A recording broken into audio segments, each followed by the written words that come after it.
Salut à tous et bienvenue dans cette vidéo où je vais analyser la réalisation de Roland Garros. Je vais prendre l'exemple du match Nadal-Djokovic avec 3 moments clés de la partie. On va se concentrer sur différents points, notamment les valeurs de cadre, plan large, plan serré, à quel moment ils sont utilisés, mais aussi la vitesse réelle et les ralentis. On va voir aussi quel joueur est filmé en fonction de ce qui se passe dans le match. Et enfin, je vous parlerai de comment est réglé le shutter, la vitesse d'obturation, pareil en fonction du type de plan. C'est parti! On va commencer par voir comment c'est filmé au tout début du match, au moment où les joueurs vont rentrer sur le court. Donc là, on a une caméra qui est placée directement devant les vestiaires des joueurs. Donc c'est vachement intéressant parce que ça permet de les voir se préparer juste avant le match, de voir la concentration. Là, on voit Nadal avec son entraîneur juste à côté. On voit derrière Djokovic qui sort. On remarque qu'il n'y a pas d'échange de regard entre eux d'ailleurs. Et pour filmer ça, la bonne valeur de plan, c'est le plan comme ça en pied, où on voit les joueurs en entier. Donc on peut les voir sautiller, on peut voir tous leurs mouvements et le staff autour. Mais on n'est pas trop large non plus pour quand même voir ce qui se passe sur leur visage. Ensuite, ce qui est intéressant, c'est le moment juste après, c'est l'entrée des joueurs. Donc là, par exemple, avec Novak Djokovic, on le suit en fait dans l'escalier qui mène au stade. Donc on est sur un plan qui est relativement serré sur lui. On sent que c'est un moment très important qui arrive. Donc là, on a besoin de ressentir son émotion. C'est pour ça que le plan rapproché est vachement adapté. Et ensuite, on a l'annonce de son entrée sur le court et on va voir comment c'est réalisé. Alors là, on passe sur une autre caméra qui est un petit peu plus loin, mais qui est quand même assez serrée sur Djokovic. Et là, on est sur un travelling arrière qui va reculer petit à petit pour faire découvrir le public, faire découvrir le stade. Et en fait, on va élargir pour donner du cadre. Là, on voit qu'il passe devant Nadal. Et je trouve que cette réalisation retransmet bien finalement ce qui peut se passer dans la tête du joueur. C'est-à-dire que quand il est dans le couloir juste avant, il est vraiment concentré dans sa bulle, il pense à son match. Et ensuite, on va élargir petit à petit pour montrer que là, il est plus tout seul, il est plus dans son monde. Il va découvrir en fait tout le stade, la grandeur de l'événement. Ensuite, il y a l'échauffement des joueurs, donc ça, je ne vais pas m'arrêter dessus. Mais ce qui est intéressant à regarder, c'est le moment où les joueurs se sont rassis après l'échauffement. Donc là, on est sur du plan serré avec Djokovic qui boit sa bouteille et qui est très concentré. Pareil, Nadal qui va faire ses petites mimiques de préparation. Donc là, on est sur des plans serrés des deux joueurs pour montrer qu'ils sont très concentrés. Et ensuite, on élargit sur ce plan de la caméra en mouvement. Sur la gauche, on voit Djokovic qui reçoit les balles pour servir. Sur la droite, on voit Nadal qui va poser sa serviette. On voit également en bas le nom des joueurs pour les gens qui ne savent pas forcément qui est qui. Et on voit bien le contraste entre un plan large comme celui-ci qui nous donne beaucoup de contexte et pas du tout d'émotion. Alors que les plans serrés qu'on avait juste avant, là on n'a pas du tout de contexte, ils pourraient être n'importe où dans le stade, on ne pourrait pas savoir, mais par contre on voit bien leur concentration. Ensuite on passe sur un autre plan large, mais dans l'axe cette fois-ci du terrain, et en fait on se rend compte que le terrain justement n'a pas du tout la même apparence sur les deux caméras, c'est-à-dire que sur cette caméra-là on voit bien que le terrain est beaucoup plus long que large. Par contre sur l'autre caméra comme celle-ci, on a l'impression que le terrain il est quasiment en carré en fait, aussi large que long. Donc c'est pour ça que c'est intéressant d'avoir les deux pour que même quelqu'un qui n'a jamais fait de tennis, qui n'est jamais allé sur un terrain de tennis, se rende compte qu'un terrain de tennis a ces dimensions-là. Alors on repasse sur Djokovic, on sait que de toute façon ça va prendre un petit peu de temps avant qu'il serve, parce qu'en plus c'est un joueur qui a l'habitude de faire rebondir sa balle longtemps, donc c'est pas forcément l'idéal de rester sur le plan large pendant tous ces rebonds de balle, parce qu'on va s'ennuyer, et en plus il est dos à la caméra. C'est pour ça que c'est intéressant de passer sur ce plan en pied de face. On voit bien tout ce qu'il fait, les rebonds de sa balle, son visage. Et ensuite, on repasse sur le plan large. Et là, Djokovic sert. Donc, on va rester sur la caméra large pendant tout l'échange. Alors là, il fait une balle qui est faute. Donc, on peut revenir sur Djokovic en pied parce qu'encore une fois, il fait des rebonds. Voilà, on montre son visage. Il vient de faire une première faute. Là, on repasse sur une caméra. Alors ça, en fait, c'est la même caméra qui avait fait le premier plan large, celui-ci, qui est en fait une caméra qui s'appelle la Spider Cam, qui est montée donc sur des câbles dans le stade. Elle ressemble à ça en fait, donc c'est un énorme dispositif qui est monté sur 4 câbles qui sont chacun attachés à un des 4 coins du stade. Il y a un système de stabilisation et donc la caméra elle peut à la fois aller très proche du court, comme ici en fait au début elle commence son mouvement très proche du filet, assez bas, et ensuite elle peut remonter comme elle veut avec des mouvements très stabilisés. Donc là au moment où Djokovic sert, c'est intéressant aussi parce que ça permet d'avoir un angle de vue différent, une vue un petit peu prise du dessus. Et l'effet qui fonctionne bien avec cet angle de vue, c'est que on a l'impression que Djokovic en fait est isolé sur le court. On voit rien d'autre que lui, la terre battue et les lignes blanches. On a l'impression finalement qu'il est sur un désert de terre battue. Et je trouve que ça fait bien ressentir le côté, le joueur en fait il est tout seul sur le court, il est tout seul avec son mental, avec sa tête, et il a personne pour l'aider. Ensuite il sert, Et là, on passe sur le plan large. C'est très important de bien voir les limites du terrain, comment sont placés les joueurs, où est la balle. Et donc, on va rester sur cette valeur de plan pendant tout l'échange jusqu'à ce qu'il y ait une faute. Et donc là, voilà, Nadal fait une faute. Et on va passer sur un plan moyen sur Nadal, puis un plan serré pour montrer sa déception parce qu'en fait, il vient de faire une faute. Donc c'est sur Nadal qu'on a envie d'être parce que finalement, c'est lui qui a produit la fin de l'échange. C'est-à-dire qu'il a fait une faute directe, il a mis la balle dehors, donc c'est lui qui est déçu et non pas Djokovic qui est content d'avoir fait quelque chose de positif. On repasse sur la Spider Cam au-dessus de Djokovic pour montrer sa préparation avant de servir. Donc il efface un peu la ligne, il se tape les chaussures. Ensuite, on est sur un plan serré sur lui, pareil, pour montrer sa concentration avant de servir.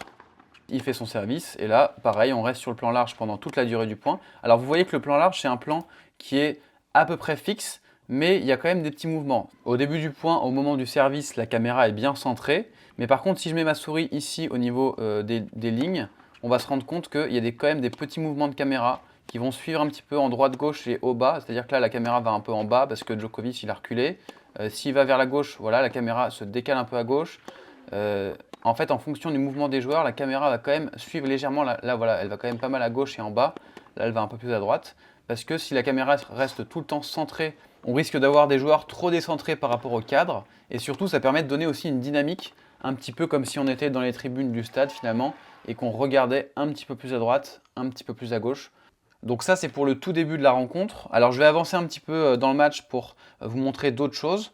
On va analyser le jeu à 3-1 dans le troisième set avec Djokovic au service. Donc là, c'est le premier point qui est engagé. Djokovic a servi. Voilà, c'est le premier point. Il fait un coup gagnant. Donc encore une fois, on va montrer Djokovic qui vient de faire un coup gagnant parce que c'est lui qui a provoqué cette fin de point avec un beau coup gagnant. On sent qu'il n'est pas non plus hyper relâché parce que bien évidemment, il est mené. Donc le chemin est encore long s'il veut remporter cette troisième manche. Ensuite, on va regarder le deuxième point de ce même jeu, donc Djokovic au service en plan large, donc il fait un gros service et directement il fait un coup gagnant. Donc là pareil, on va revenir sur un plan en pied et un plan serré de lui parce que, encore une fois, c'est lui qui a fait le coup gagnant. Juste derrière, ils vont nous mettre un ralenti. Et comment est filmé le ralenti? Et ben en fait, on va partir sur un plan serré de Djokovic parce que c'est lui qui sert et c'est lui qui a gagné ce point. Donc on a envie finalement d'être axé sur Djokovic, donc plan serré sur son service. Puis on élargit pour voir Nadal qui renvoie. Et là, on est aussi sur Djokovic avec la fin du mouvement de la balle. Effectivement, le ralenti, c'est quelque chose qui est assez intéressant, non seulement parce que ça permet de revoir l'action qu'on vient de voir à vitesse plus lente, donc on peut se concentrer finalement sur les gestes des joueurs, et ça permet surtout d'avoir un angle de caméra qui est différent du plan large. C'est-à-dire que là, on est sur une caméra qui est plus proche du court, donc ça permet de mieux voir finalement la trajectoire de la balle verticale, le rebond. Ensuite, on repart sur le troisième point du jeu. Donc là, il y a 30-0 Djokovic. Il fait un service, donc on est toujours sur le plan large pendant l'échange. Et là, hop, il met la balle directement dans le filet. Là, bien évidemment, ce qu'on a envie de voir, c'est sa réaction à lui, encore une fois, parce que c'est lui qui a arrêté ce point en mettant la balle dans le filet, en faisant une faute directe. Donc on passe sur un plan moyen sur Djokovic, puis sur un plan serré sur lui pour voir qu'il est agacé. Ça, c'est hyper important de le voir en plan serré, là, ce mouvement de Djokovic qui souffle, parce que ça en dit très très long sur son état d'esprit à ce moment-là du match. Et derrière, on passe sur un plan serré sur Nadal parce que du coup, Nadal de son côté, il vient de voir que Djokovic a fait une faute dans le filet, donc ça montre que Djokovic est quand même un petit peu tendu. Donc lui, il doit potentiellement se dire qu'il y a une opportunité peut-être de remonter dans ce jeu. Et là, on repasse sur un plan large, mais pas le même plan large. Encore une fois, là, on est sur la Spider Cam qui n'est pas exactement dans l'axe du filet comme on avait au tout début. Là, on est un petit peu du côté de Djokovic parce que c'est Djokovic qui sert, donc ça permet de remontrer à quel point le terrain est grand et long. C'est quand même assez impressionnant sur cette caméra-là de voir à quel point Djokovic est loin de Nadal. Il y a quand même une sacrée distance. Ensuite, on repasse sur le plan moyen de Djokovic qui va faire ses rebonds. Voilà, un plan serré sur son visage avant qu'il serve. La concentration de Nadal au moment du retour. Ce plan, il en dit long, parce qu'en fait, si on n'avait pas ce plan-là, si on était juste sur Djokovic qui va servir, on ne saurait pas du tout que Nadal est à ce point-là concentré, prêt à recevoir la balle, prêt à jaillir finalement, prêt à faire un retour gagnant. Là, on sent qu'il est vraiment à l'affût du service de Djokovic. Donc c'est hyper important de montrer ce plan à ce moment-là. Et ensuite, on a Djokovic qui sert. Donc pareil, on reste sur le plan large. Donc là, il fait une faute. Donc on va pouvoir repasser par un plan serré sur lui parce qu'il a fait une faute, donc il est peut-être un petit peu stressé. Alors là, on a un plan qui est vachement intéressant, c'est un plan au niveau du court. Et en fait, on voit à quel point Nadal est loin de sa ligne de fond. Malgré en plus qu'on soit sur une deuxième balle de Djokovic, donc qui va aller sûrement moins vite, Nadal, il reste quand même très loin. Donc ça, c'est un plan très intéressant. Ensuite, on a Djokovic qui engage. Et là, Nadal fait tout de suite un coup gagnant au retour. Donc là, sur les 3 premiers points de ce jeu, on avait eu tout de suite des plans serrés sur Djokovic parce qu'il avait fait 2 coups gagnants et une faute directe. Et là, sur ce point, eh ben, on va avoir un plan rapproché sur Nadal parce que c'est lui qui a fait un coup gagnant. Donc on a envie de voir Nadal en plan moyen, puis en plan serré sur son visage pour voir que là, il est déterminé à revenir dans ce jeu. Ensuite, on va avoir le ralenti avec toujours ce petit médaillon qui nous indique que c'est un ralenti. Et donc là, pour le ralenti, on ne va pas du tout être sur le point de vue de Djokovic parce qu'on s'en fiche de Djokovic. Là, c'est Nadal qui a fait le coup gagnant. Dans le ralenti tout à l'heure, on avait commencé en plan très serré sur Djokovic, puis on avait élargi pour voir Nadal. Là, c'est l'inverse. Nadal est beaucoup plus grand ici dans l'image que Djokovic qui est en tout petit. Donc on a pris une caméra en fait qui est juste derrière Nadal. Là, on a vraiment une supervision. C'est comme si finalement on était à la place de Nadal sur le court. Et on voit bien que finalement son coup gagnant il est quand même assez exceptionnel parce qu'il a réussi à mettre Djokovic à 2 mètres de la balle en un coup de raquette au retour. Et ensuite, juste après, on va avoir un deuxième ralenti, mais cette fois-ci sur Nadal. Donc là, l'objectif de ce deuxième ralenti, c'est pas du tout le même. C'est pas de voir la trajectoire de sa balle, mais c'est plutôt de voir son expression, sa concentration et son geste. Donc là, on voit vraiment qu'il est hyper concentré, on voit son visage. On voit également son geste avec sa raquette qui frappe la balle. Donc en fait, on a pas mal d'informations également sur ce plan qui sont complémentaires avec le plan d'avant. Le plan d'avant, c'était plus un plan tactique. Et ce plan-là, c'est plus un plan émotionnel, un plan technique. Là, on voit vraiment la fin de son geste avec sa raquette qui passe au-dessus de sa tête et sa rage d'avoir fait ce coup gagnant, c'est quand même assez impressionnant. Et ensuite, on sort du ralenti et on revient sur Nadal. Donc finalement, on n'a pas vu du tout Djokovic pendant toute cette séquence ralenti parce que c'est Nadal qui a fait son coup gagnant et Djokovic, finalement, il n'y peut pas grand-chose. Ensuite, sur le plan d'après, on a Djokovic qui sert, qui fait une balle faute. On va repasser sur un plan un petit peu plus... alors là, on est sur un plan qui est pas si rapproché que ça parce qu'ils ont voulu faire un plan un petit peu plus large quand même avec du public. C'est un moment crucial, il y a 30 partout, donc potentiellement il pourrait perdre ce jeu. Et c'est vachement intéressant de voir qu'en plus de la pression qu'il a sur les épaules par rapport à son jeu, il y a plein de gens autour de lui qui le regardent. On repasse sur le large, il fait son service, et là elle est faute également, donc ça fait une double faute. Donc là bien sûr on a envie de passer sur Djokovic parce que c'est lui qui a fait la faute. Et là on va bien voir son agacement parce qu'il demande au ramasseur de balles de donner les balles beaucoup plus vite. Donc ça c'est vachement intéressant, il faut être sur un plan serré à ce moment-là, pareil, plan serré, parce qu'on veut voir son émotion, on veut voir son agacement. Juste avant le service, on a un plan rapproché sur Nadal qui fait toutes ces petites mimiques parce qu'on veut voir comment il se concentre au niveau du retour, parce que c'est une balle de break. Donc pour lui, ça va être une sacrée opportunité de prendre le large dans cette troisième manche. Et ensuite, plan large avec Djokovic qui sert. Et là, on va voir le point en entier sur ce plan large. Et là, Djokovic va encore faire une faute directe. Donc bien sûr, plan rapproché sur lui parce que c'est encore lui qui a fait la faute. Il est agacé. Et là, c'est le changement de côté. Donc ce qui est intéressant, c'est de voir qu'on va avoir un plan serré sur Nadal pour voir que Nadal, il est déterminé, il est content d'avoir fait le break dans cette manche. Plan serré sur Nadal et replan serré sur Djokovic. En fait, on a vraiment la confrontation des deux avec Djokovic, encore une fois, qui souffle parce que c'est très dur pour lui dans cette troisième manche. Et la Spider Cam qui va faire un mouvement un peu circulaire dans le stade pour montrer le public, pour montrer un petit peu tout ce qui se passe dans le stade, parce que c'est vrai que pendant les échanges, on n'a pas trop de mouvement avec la Spider Cam, on est plus concentré sur le jeu, sur les joueurs, mais là en fait, vu qu'au changement de côté, c'est le moment où les gens vont peut-être bouger, vont aller chercher à boire, etc., on va montrer un petit peu ce qui se passe dans le stade, et on n'a plus besoin à ce moment-là d'être en plan serré sur les joueurs, parce que eux ils sont en train de se reposer, en train de se rafraîchir, c'est plus du contexte qu'on a envie de voir. Avant de passer à la fin du match, on va regarder une chose, c'est comment est réglé le shutter, la vitesse d'obturation sur les caméras. Pour savoir ça, c'est pas compliqué, il suffit de regarder Djokovic quand il fait rebondir sa balle et de regarder en fait le flou de mouvement qu'il y a au niveau de la balle quand il la fait rebondir. Donc là, on voit ici qu'il y a un flou de mouvement qui est un petit peu filé sur sa balle quand il la fait rebondir. Bien sûr, quand on fait une lecture à vitesse réelle, c'est pas quelque chose qui nous dérange parce que c'est un rendu réaliste, mais on est bien sur un flou de mouvement qui correspond à une vitesse de 1/50 de seconde. Vu que c'est filmé à 25 images par seconde pour la télé, vous voyez que même pour ce genre de choses, la règle de choisir une vitesse d'obturation qui est 2 fois supérieure à la fréquence d'image de captation s'applique. On peut regarder aussi sur la caméra en plan large. Si j'avance un petit peu au moment du coup gagnant de Nadal, on voit qu'il y a également un effet de filet sur la balle. Et pareil sur sa raquette, au moment où il frappe la balle, on voit qu'il y a bien un flou de mouvement sur sa raquette. Donc toutes les caméras qui filment à vitesse réelle ont une vitesse d'obturation qui est à 1/50 avec ce flou de mouvement.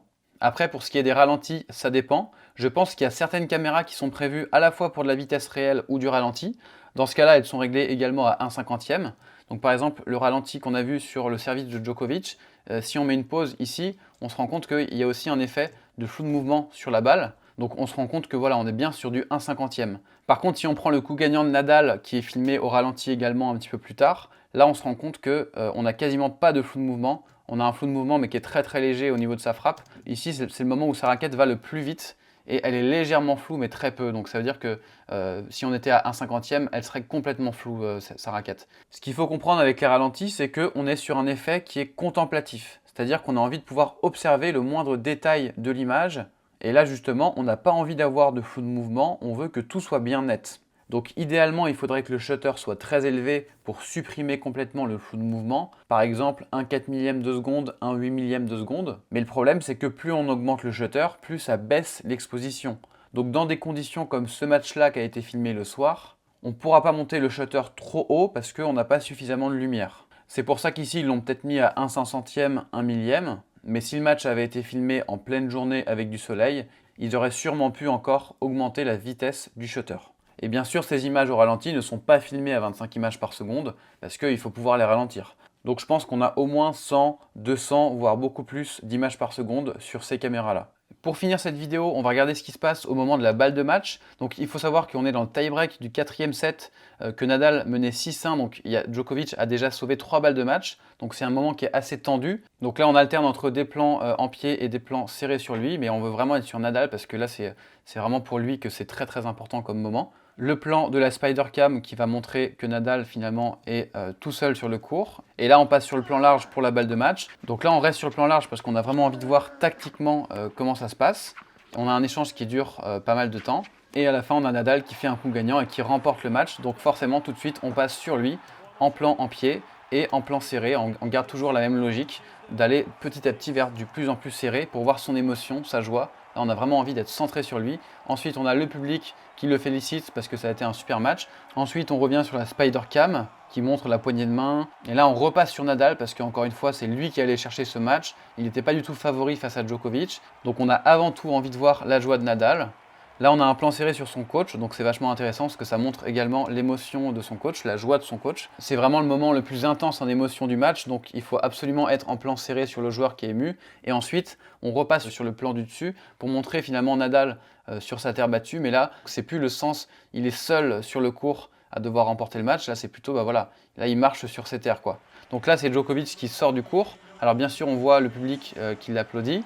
Et on va avoir un plan quand même un peu plus serré sur Djokovic parce qu'encore une fois, on a envie de voir son émotion. On voit toujours cette espèce de souffle qu'il aura fait plein de fois dans le match. Donc ça, c'est vachement intéressant de le voir en plan assez rapproché. Et donc là, on va le suivre une dernière fois avant qu'il sorte du court. Et ils vont même le suivre ensuite dans les vestiaires pour montrer encore une fois sa déception. On est passé en quelques instants du joueur qui est sur le terrain à défendre sa chance comme un combattant au joueur qui a perdu, qui rentre au vestiaire. Donc c'est important de montrer ça pour le contraste. Donc voilà pour cette analyse de la réalisation de Roland Garros. Moi je trouve ça super intéressant à chaque fois que je regarde des matchs. Je trouve ça vraiment super bien filmé. J'espère que ça vous a plu et que ça pourra vous aider si vous faites de la captation de sport. Tout ce qu'on a vu dans cette vidéo, ça peut s'appliquer à tout type de sport. Pour rappel, cette vidéo est inspirée d'un mail que j'ai envoyé dans ma newsletter Les Coulisses. Les Coulisses, c'est quoi? C'est 2 mails que j'envoie chaque semaine avec mes conseils personnalisés sur la vidéo, que ce soit la prise de vue, le montage, le son, basé sur mon expérience de vidéaste professionnel au quotidien. Donc si vous n'avez pas envie de louper le prochain mail, je vous mets le lien pour vous inscrire en description. Et sinon, on se retrouve très vite sur la chaîne. Salut!